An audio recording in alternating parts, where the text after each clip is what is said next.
What's up, guys? Welcome to the Being Beautifully Honest podcast and channel. Thanks so much for being here, for being subscribed. If you're not, go ahead and hit that button. And if you're listening on YouTube, hit that like button. It's like walking in the room and hitting that light switch. We just want to brighten up the place.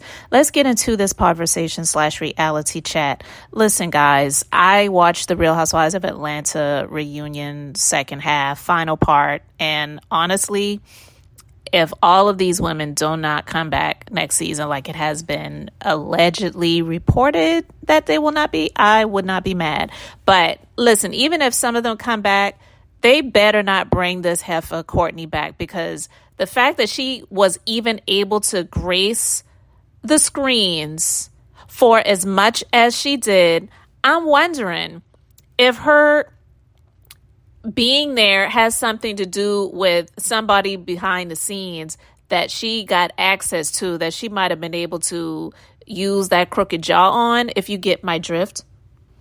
Because if you think about it, in the many seasons of the Real Housewives of Atlanta, how many times have you seen someone who has been dubbed as a friend on the show be on the reunion as long as they were? Because I honestly think the chick LaToya was the first time that I saw someone that they showed on the show as a friend of to be on the reunion at all. I could be wrong. You can let me know in the comment section if you can think of anyone else that was only on once, like only on the show once season, and that same season they were able to show up and be a part of the reunion. They may have discussed the person, but I can't recall. I could be wrong because I can't remember every single friend of. But anyway, the fact that this chick was on as many episodes as she was on, as well as being able to come on the reunion,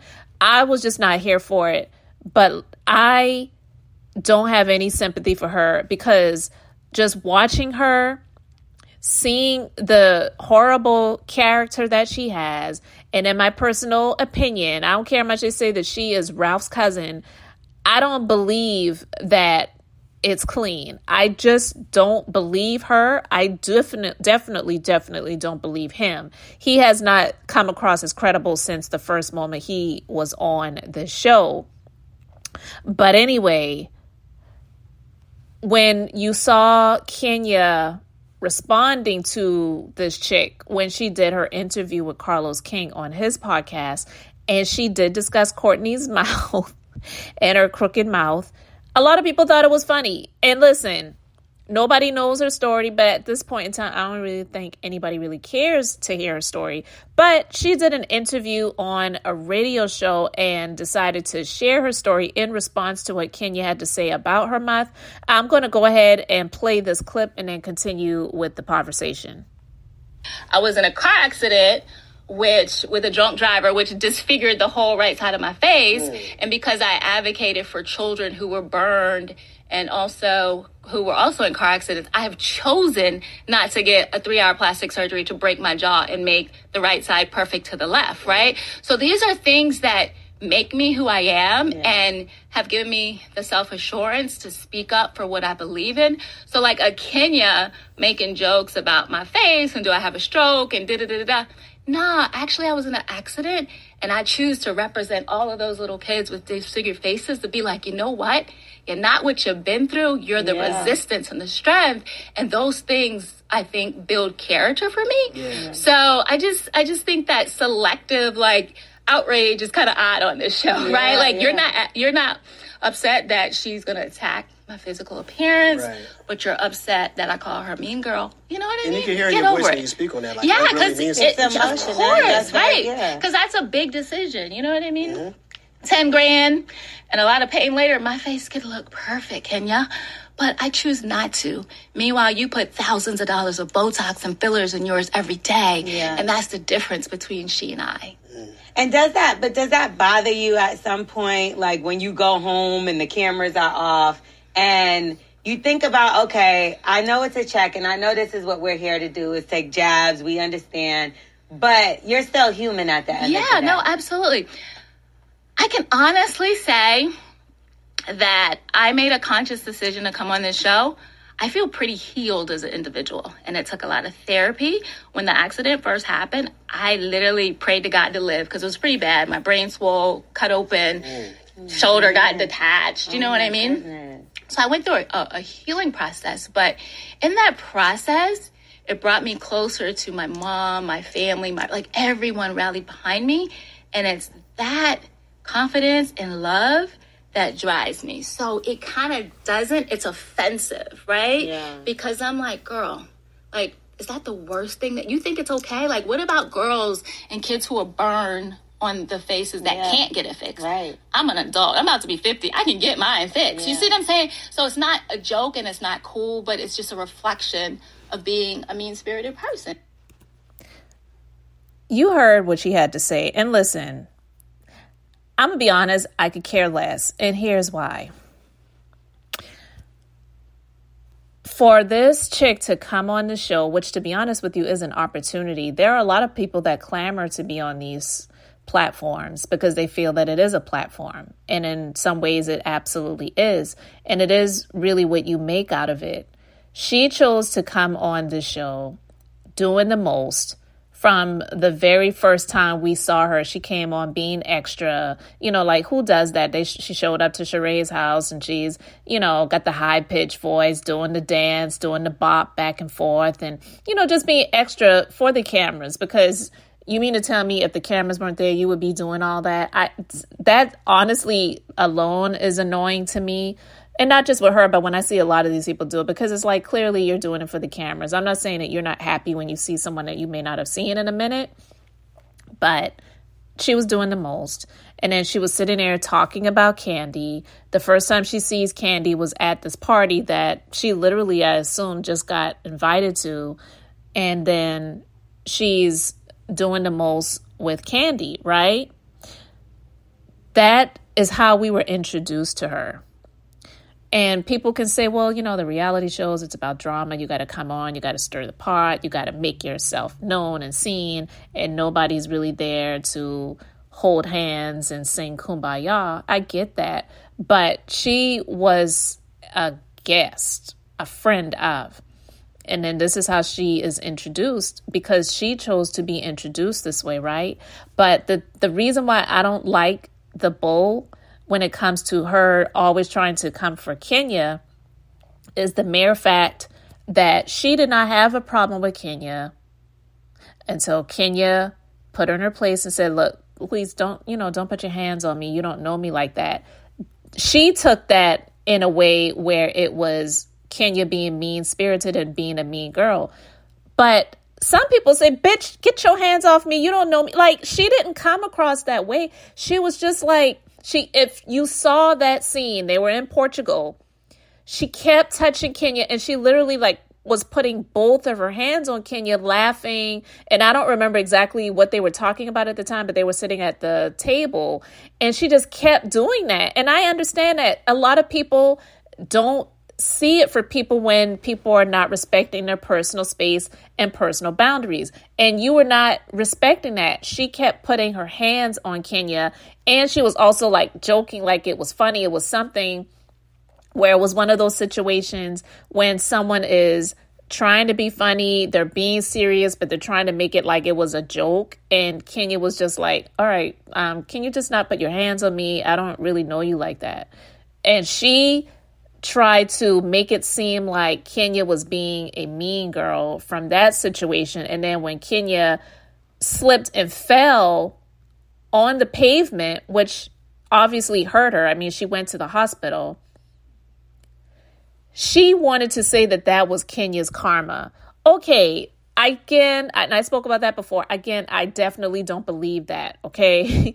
I don't believe that was Kenya's karma for her telling her, don't put your hands on me, because that was absolutely ridiculous. But okay, if you want to play that game, her being in this terrible car accident, she claims that disfigured a portion of her face at one point in time, and that's why she speaks a different way, and one side of her face may be a little bit off or whatever, which, to be honest with you, I never really paid attention. She has the pitch of her voice has nothing to do with the car accident that she was in. So to be honest with you, until Kenya pointed it out, I never really paid much attention to that, because there are some people that really have a voice and a decibel, or just the way that they speak, that can be seen as annoying. My voice may not be the favorite of many people, and that's fine. I can say Carlos King, he has a voice, and the way he speaks, it is obnoxious and annoying to me. Shannon Sharp, I don't care for when he speaks. When my husband watches him on TV, on whatever sports networks he's on, I don't even know because I don't watch it. But I'm just saying, I'm like, man, I got to walk out of the room. I don't like the way his voice sounds. There are people, it has nothing to do with the accident that you're in as to why your pitch level sounds the way that it does. Now, is her mouth a little bit crooked or whatever? Okay, maybe it is. I never really paid attention to that until Kenya pointed out. And I don't think that there was anything wrong with that. But listen, you can't come after the fact trying to play the sympathy card, wanting the violins to play in the background as you speak when you are revealing this situation that happened to you years ago, when you don't come across as a type that you, in my opinion, and in our viewpoint, is someone that we want to care about or understand because of how mean-spirited that you are. So you can't come after the fact and then try to put that information out there and think that people are going to feel sorry for you, because honestly, we don't. Nobody cares at this point, and we don't want to see her on this show anymore at all. And then to see, because this interview was obviously done before the second part of the reunion aired, I was definitely there for Drew, letting her know, don't you ever speak about my child, and just putting her in her place. And then she's sitting there, what are you going to do, Drew? What are you going to do about it? What are you going to do? Like, I was like, really? So are you like putting that out there that you really want her to come over there and knock your other jaw, other side of your jaw crooked? Because like, who does that?